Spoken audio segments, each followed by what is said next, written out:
নমস্কার বন্ধুরা, আজ আপনাদের সাথে আলু বেগুন দিয়ে ইলিশ মাছের রেসিপি শেয়ার করছি। রান্না করা খুবই সহজ, খেতেও অসাধারণ লাগে আর অল্প উপকরণ অল্প মশলা দিয়েই রান্নাটা হয়ে যায়। তেমন কোনো মশলার প্রয়োজন হয় না। এখানে আলু, বেগুন, টমেটো, দুটো কাঁচা লঙ্কা আর শস্য আর কাঁচা লঙ্কা আমি বেটে নিয়েছি। আর সাথে নিয়ে নিয়েছি 3 পিস ইলিশ মাছ মাথাসহ। মাছের পিসগুলো প্রথমে আমি ভেজে নিচ্ছি।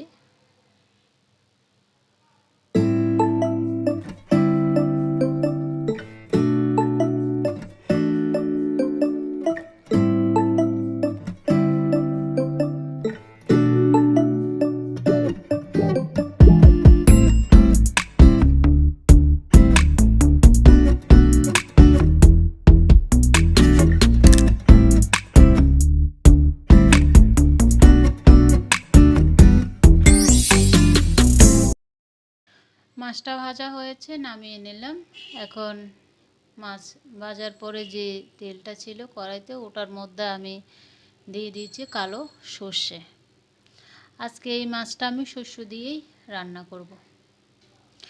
শস্যটা দেওয়ার পরে এখন দিয়ে দিয়েছি আলু।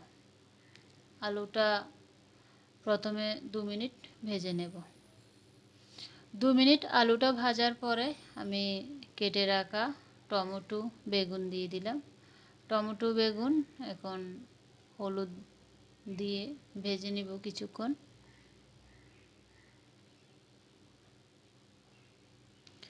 আমি হলুদটা একেবারেই দিয়ে দিচ্ছি, আর দেবো না পরে।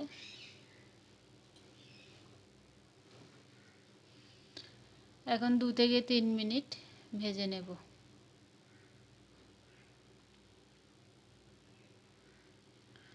দু থেকে 3 মিনিট পর চলে আসলাম। এখন এখানে দিয়ে দিচ্ছি আমি আদা গুঁড়ো আর দিয়ে দেব কাশ্মীরি লঙ্কার গুঁড়ো।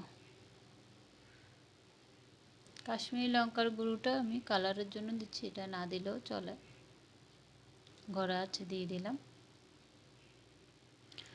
কাশ্মীরি লঙ্কার গুঁড়ো আর আদা গুঁড়ো দিয়ে দিলাম। এখন আরও 2 মিনিট ভেজে নেব।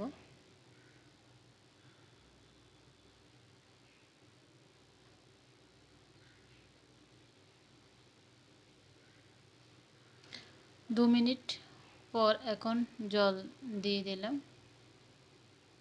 জলটা বেশি দেবো না, কারণ ভাজার মধ্যেই বেগুন, আলু, টমেটো সিদ্ধ হয়ে গেছে, তাই পরিমাণ মতন জল দিয়ে দিলাম।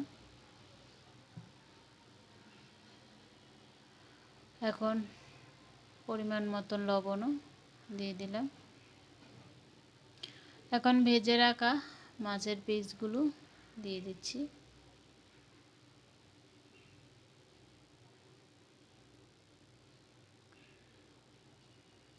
তিন থেকে 4 মিনিট রান্না করে নেব।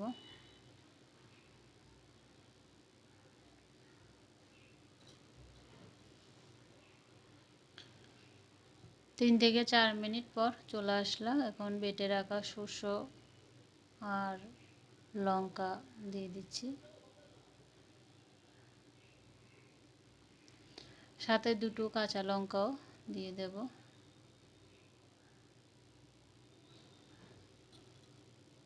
এখন নেড়ে চেড়ে মিশিয়ে নিচ্ছি।